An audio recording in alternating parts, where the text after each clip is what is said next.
Xin chào các bạn. Hôm nay cuối tuần, Film for Life có bài nói về vô thường. Rất mong các bạn dành thời gian để lắng nghe. Xin các bạn vui lòng nhấn like và đăng ký kênh. Xin cảm ơn.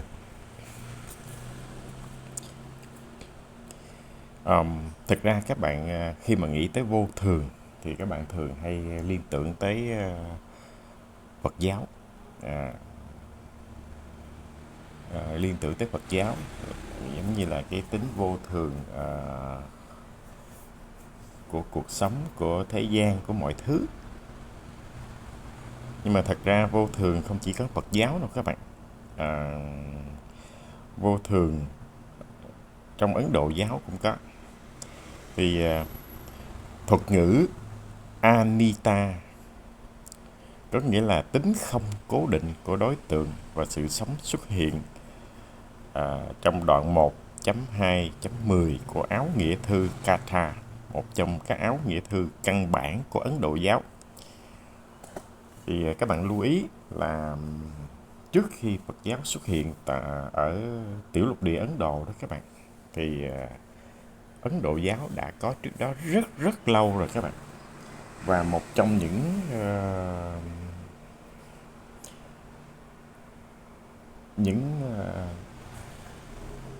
điểm khởi đầu của Đức Phật Thích Ca Mâu Ni đó các bạn, thì ông là người nghiên cứu về Ấn Độ giáo, và thông qua cái thực hành các phương pháp tu của Ấn Độ giáo thì ông ngộ ra được cái cách mới để ông có thể để Đức Phật có thể đạt được chính quả giác ngộ. Thì ở Phật giáo và Ấn Độ giáo thì cũng chia sẻ về học thuyết vô thường, nghĩa là không có gì tồn tại mãi mãi, mọi thứ đều ở trong trạng thái thay đổi liên tục. Thì các bạn chỉ nghĩ là chắc là Ấn Độ giáo và Phật giáo chỉ mới có vô thường, nói chung là ở phương Đông. Thật ra thì ở phương Tây nó cũng có vô thường các bạn. Thì trong triết học Hy Lạp đó các bạn, khoảng thế kỷ thứ 6 trước công nguyên, có nghĩa là các bạn lưu ý nha, Đức Phật ra đời vào khoảng thế kỷ thứ 5 trước công nguyên, và Đức Phật tìm hiểu về tôn giáo Ấn giáo, trong khi và chia sẻ cả Ấn giáo và Phật giáo đều chia sẻ về cái vô thường. Thì nó có một cái điểm khác chút xíu nữa mình sẽ nói. Nhưng mà ở đây triết học Hy Lạp cổ đại đó các bạn, vào thế kỷ thứ 6, có nghĩa là trước khi Đức Phật ra đời, vẫn đã có cái vô thường nha các bạn. Đã có vô thường. Thì trong cái tác phẩm mà của Heraclitus đó các bạn, và học thuyết của ông về Phantasy là mọi thứ đều chảy. Heraclitus nổi tiếng vì nhấn mạnh sự thay đổi luôn là bản chất cơ bản của vũ trụ. Ông có một cái câu nói nổi tiếng tới thời điểm bây giờ là mọi người đều nhớ tới, đó là câu nói là không ai tắm 2 lần trên cùng một dòng sông. Thì chúng ta cứ tưởng cái câu đó là đâu ở phương Đông. Không phải các bạn, nó từ triết học Hy Lạp cổ đấy. Ở đây nói không có nghĩa là người ta mới đặt câu hỏi là cũng cái dòng sông đó, cũng hồi xưa thì nhà ở trước dòng sông các bạn, tại gọi là di chuyển giao thông bằng đường thủy là tiện lợi nhất hồi xa xưa. Thì cái người xưa thường cất dọc bờ sông, quay mặt ra sông. Thì giả sử nhà tôi quay mặt ra sông, ngay cái con sông đó, ví dụ như sông Sài Gòn đi ha, thì tôi xuống tôi tắm cái ngay chỗ đó ở sông Sài Gòn đó, rồi tôi tắm thường như thế thì có nghĩa tôi tắm rất nhiều lần chứ không phải chỉ có một lần đâu. Nhưng mà vấn đề nằm ở chỗ không phải là tắm ở cái vị trí của anh tắm, mà cái dòng sông đó nó chảy và cái con nước đó nó thay đổi. Có nghĩa cái nước mà mình tắm hôm trước đó, và hàng mấy chục năm sau mình tắm lại thì con nước nó cũng đã thay đổi rồi. Có nghĩa là đó là lý do là không ai tắm hai lần trên một dòng sông. Đó là ý là có cái sự mà tất cả đều chảy, đều vận động. Thì giờ chúng ta mới quay ngược lại cái vô thường, cái thuật ngữ nó là Anitya. à, thì à, thì Ấn Độ giáo và Phật giáo cùng chia sẻ về lý thuyết vô thường. Không có gì tồn tại mãi mãi, mọi thứ đều ở trạng thái thay đổi liên tục. Tuy nhiên họ không đồng ý với giáo lý về vô ngã, đó là liệu linh hồn có tồn tại hay không. à, thì điều đó dẫn tới cái chi tiết về lý thuyết của Phật giáo và Ấn Độ giáo cũng khác nhau. Phật giáo khẳng định sự thay đổi liên quan tới vô thường là các chấp trước liên quan tạo ra nỗi buồn hoặc khổ đế là dukkha. Và do đó cần phải bị loại bỏ để giải phóng, cái là để nibbana là niết bàn. Trong khi Hindu giáo, Ấn Độ giáo thì khẳng định rằng không phải tất cả sự thay đổi và chấp trước dẫn tới dukkha, và một số thay đổi tinh thần hoặc thể chất hoặc tự tri kiến dẫn tới hạnh phúc, và do đó cần phải được tìm kiếm để giải phóng moksha, niskha vĩnh cửu. Trong Phật giáo là anatta, không phải linh hồn. Còn nitya trong Ấn Độ giáo là atman, có nghĩa là linh hồn. Có nghĩa là Phật giáo thì không tin là có linh hồn, nhưng mà Ấn Độ giáo thì có. Thì cái vô thường mà trong Ấn Độ giáo là có nghĩa là có cái sự thay đổi không cố định của cái đối tượng mình quán chiếu. Trong trường hợp này giống như đối tượng quán chiếu là cái con gián mà nó đã bị mất đó, các bạn, đã chết đó, là đang trong quá trình mà cái con kiến nó tới để nó ăn xác đó. Thì đây là một cái sự vô thường ha. Thì đoạn quán chiếu và sự sống xuất hiện thì có nghĩa là đối tượng đó và cái sự sống xuất hiện, đối tượng đó có nghĩa là linh hồn, và cái sự sống xuất hiện có nghĩa là thể xác. Vậy thể xác tan hoại rồi thì linh hồn nó vẫn còn, và nếu mà linh hồn mà được giải phóng á, thì nó sẽ trường tồn vĩnh cửu. Nhưng mà trong Phật giáo thì linh hồn không có, các bạn. Có nghĩa là Phật giáo không có linh hồn nha. Rồi bây giờ chúng ta mới bàn tới vô thường trong Phật giáo. Thì vô thường trong Phật giáo gọi là anicca là tiếng Pali đấy các bạn, hay là Anitya tiếng Phạn. Thì xuất hiện rộng rãi trong kinh điển Pali với tư cách là một trong những giáo lý căn bản của Phật giáo. Các giáo lý nhấn mạnh rằng tất cả sự tồn tại đều có điều kiện, không có ngoại lệ nào, là nhất thời phù du không cố định. Tất cả các pháp hữu vi dù là vật chất hay tinh thần đều là các đối tượng được kết hợp trong tình trạng thay đổi liên tục. Có thể sự suy tàn và phá hủy. Tất cả các sự kiện vật chất và tinh thần đều không có thật về mặt siêu hình. Chúng không thường hằng hay cố định. Chúng hình thành và tan biến. Anicca được hiểu trong Phật giáo với tư cách là một trong cái là tam pháp ấn. Cái pháp còn lại là khổ và vô ngã. Vô thường, khổ và vô ngã là tam pháp ấn của Phật giáo. Nó xuất hiện trong các văn bản Pali, có nghĩa là tất cả các pháp hữu vi đều vô thường, tất cả các pháp hữu vi đều khổ, tất cả các pháp đều vô ngã. Vô thường, khổ và vô ngã, đó là tam pháp ấn của Phật giáo. Và trong đó là cái giáo lý vô thường thì rất quan trọng cho toàn bộ cơ sở triết học và thực hành trong Phật giáo nha các bạn. Thì trong Phật giáo, ở một cái ngưỡng nhất định nào đó thì người ta thường quán tới vô thường. à, thì đó là một cái thực hành mà gọi là sâu sắc trong Phật giáo. Vì nó giúp cho cái người hành trì là phát hiện một cách mà chính xác, chân chính, à, tất cả các hiện tượng dù là vật chất, hoàn cảnh tự nhiên, sự sống, hay là tất tần tật mọi thứ, nó đều là vô thường cả. à, có nhiều khi chúng ta thích, không thích, ghét, yêu, rồi sở hữu, không sở hữu, à, thì đôi khi chúng ta có cái gì đó chúng ta mất, chúng ta buồn. Khi ta yêu, khi mất rồi chúng ta hận, thành công thì vui mừng, thất bại thì đau khổ. Mà thật ra cái đó là cái vô thường các bạn. Cái chuyện đó là cái chuyện nó xảy ra.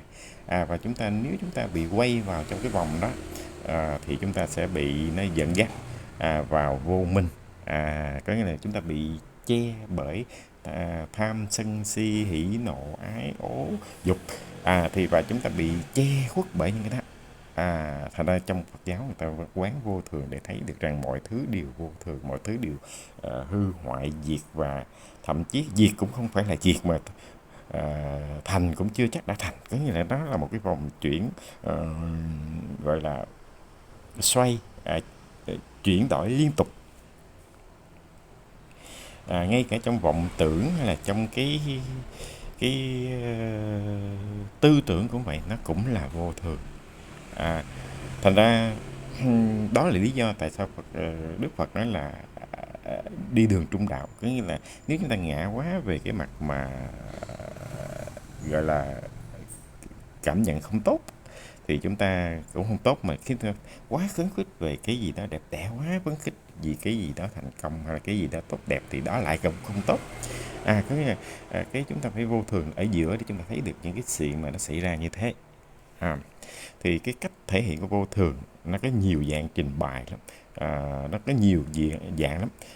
Có thể ảnh hưởng của thời gian, của cái vật chất, của cái con nước, của âm thanh, của trong cái chợt nghĩ trong đầu, và cái đó nó hoàn toàn không giống nhau. Nó có nghĩa là thay đổi liên tục. Nói ví dụ như chúng ta thích một món gì đó, chúng ta để dành tiền mua món đó về, lúc đó mới vừa cầm vào thích lắm, nhưng mà rồi thì sau đó lại không thích. Có món mới đầu chúng ta không thích, nhưng mà sau đó từ từ chúng ta lại phát hiện ra cái này tốt quá, thích. Và cái mọi thứ nó đều thay đổi các bạn.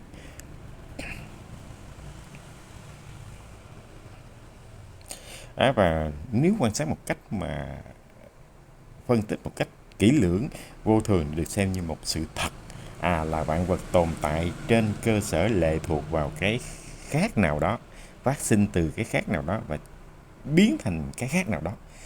Trong một vật tồn tại độc lập, không vật nào thường cợt.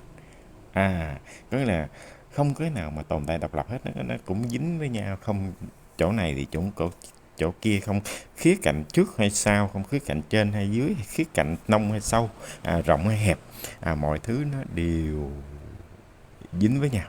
Nó giống như cái bánh xe đó các bạn. Các bạn thấy trong Phật giáo thường người ta có để hình cái chiếc bánh xe, nó giống như cái vô lăng của tàu biển đó các bạn. Rồi nó có hình tròn và nó có cái 8 cái đường chéo. Nó giống như là cái bánh xe đó, nó xoay, cái tính vô thường của vạn vật nó đó. Thì cùng với sự thừa nhận hai tính chất là có như là có ý thức, vô minh ý thức, thành ra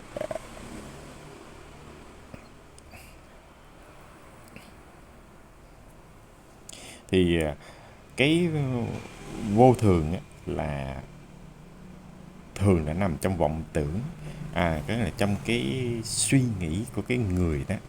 Vọng tưởng cái gì đó tốt đẹp, vọng tưởng cái gì đó kỷ niệm sâu sắc, vọng tưởng cái gì đó biến cố đau thương, vọng tưởng cái gì đó là lợi lộc, danh vọng, sắc dục, tiền tài, à, à,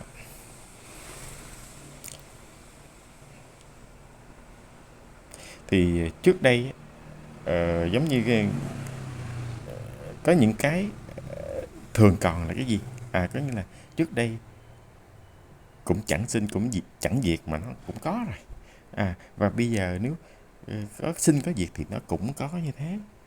Thế thì nó tồn tại một cách hiển nhiên, mà cũng không sinh ra mà cũng chẳng có mất đi, có nghĩa là cái sự vô thường là nó nằm sẵn ở chỗ đó rồi. Không phải vì chúng ta có mà chúng ta thấy nó vô thường, hoặc là nếu không bởi vì không có chúng ta mà không có vô thường. Cái vô thường là cái sự xoay chuyển nó đã có sẵn rồi, có hay không có thì nó vẫn vô thường. Các bạn cứ hình dung như thế.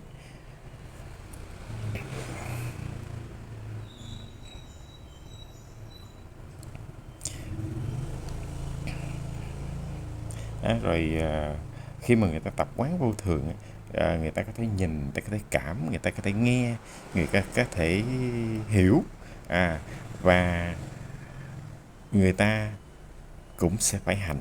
Hành làm sao để rằng cái khi đang đang đang đang thanh tịnh gì đó thì nghe tiếng mõ, thì có người bất giác tỉnh ngộ, nhưng thực ra cái tỉnh ngộ đó chính là cái chấp trước các bạn. Bây giờ cái tiếng mõ kêu thì cũng kệ đó, cái đó chuyện hẳn nhiên rồi. Hoặc âm thanh đường phố vọng vào trong lúc mà thiền định chẳng hạn. Thành ra nhiều khi có một cái vị mà thiền sư người Thái Lan Ajahn Chah kể một cái câu chuyện là các môn sinh của ổng tu tập ở trên cái núi, thì ở dưới thung lũng, dân ở đó họ mới tụ tập để họ tổ chức lễ hội, rồi ăn chơi, nhảy múa gì đó, thì ảnh hưởng tới thiền định. Thì bắt đầu những nhà sư đó mới lên gặp ông sư trưởng Ajahn Chah để nói là nhờ ông xuống nói với lại chính quyền là đề nghị là không có, giống như không có làm chuyện đó để ảnh hưởng đến tu tập. Thì ông Ajahn Chah nói ủa, cái có nghĩa là cái đó là của ngoài cái anh tu, mà nếu anh để gì thì anh chấp trước, anh vậy là anh đâu có phải tu. Cái chuyện mà không có anh tu thì cái chuyện đó vẫn xảy ra, không phải vì anh tu mà cái chuyện đó không xảy ra. Thành ra cái chuyện có anh tu là chuyện của anh, và chuyện đó xảy ra là chuyện đó đã xảy ra, và sẽ xảy ra. Thành ra chuyện anh tu thì anh làm sao để coi như anh tập trung anh tu, không có quan tâm đến cái chuyện đó. Thành ra khi mà quán thấy biết cảm nhận nghe hiểu, nhưng đừng để nó ảnh hưởng tới cái việc tu hành của người hành giả. Ở đây mình chỉ nói theo cái kiểu khía cạnh là mình tìm hiểu thôi nha các bạn, chứ không phải là mình một hành giả hay một cái nhà tu thiền gì đâu. Thì cái chuyện này đang nói về việc vô thường, nó có những cái mà cần để đưa ra dẫn chứng minh họa.